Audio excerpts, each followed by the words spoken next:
A Nutty Story by Donnis Hamilton. In a park so green, where the tall trees sway, lived a squirrel named Oscar, who loved to play. With his bushy tail and a gleam in his eye, he gathered nuts as the days flew by. But Oscar wasn't alone in this quest, for Woody, the chipmunk, who thought he was best, had his eyes on the same tall trees and their nuts that danced in the autumn breeze. One fine day, with a rustle and a crack, Oscar found Woody with his cheeks full and packed. "Hey there, Woody, those nuts are mine," Oscar said with a voice that was less than kind. Woody chattered back, "Oh no, you don't, these nuts are mine, and sure I won't." And so began their funny feud, each one determined, each one rude. Oscar dashed to the tallest tree. "I'll read the land and climb it, you'll see." He climbed to the top, took a clean pass through, but the best nuts hid in leaves of dew. With a thump and a bump he tumbled down, his fluffy tail in a comical frown. He'd missed the prize, but he learned the key. Reading once isn't enough for me. So Oscar returned and reread with care. He marked the nuts that were juicy and fair. He numbered the branches, he circled the spots, underlined the trees with the best nut plots. Woody watched from a distance with glee. What's that squirrel up to? What could it be?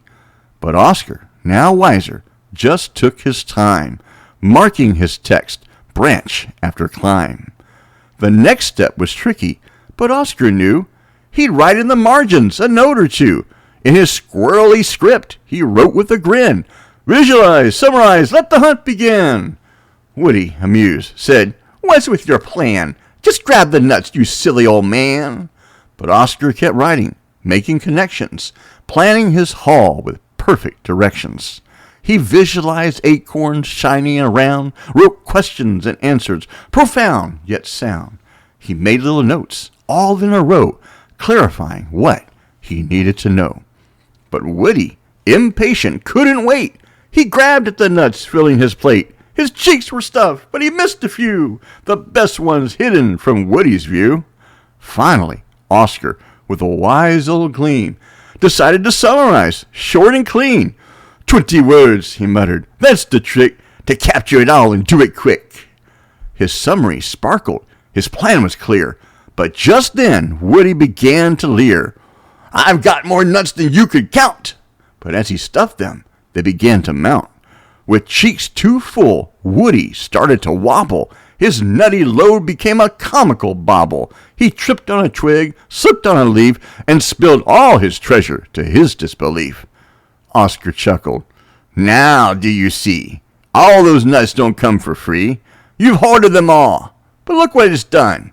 You've lost them now, and I've just begun." Woody sighed, and then he knew there was something Oscar saw that was true. "Maybe," he said with a sheepish grin, "sharing these nuts could be a win-win." Oscar smiled, his eyes a twinkle. "Let's split the haul, each nut and wrinkle. You take half, and I'll take mine. Together we'll feast, and all will be fine." And so, the two, with tails entwined, learned that sharing was best for their kind.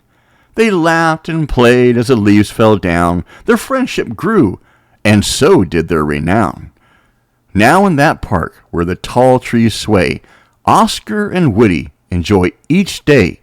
They gather their nuts, but now they share, and the lessons they've learned linger in the air. For in the end, the greatest find is the joy of sharing, of being kind. And if you ever see a squirrel or two, remember this tale. It's written for you.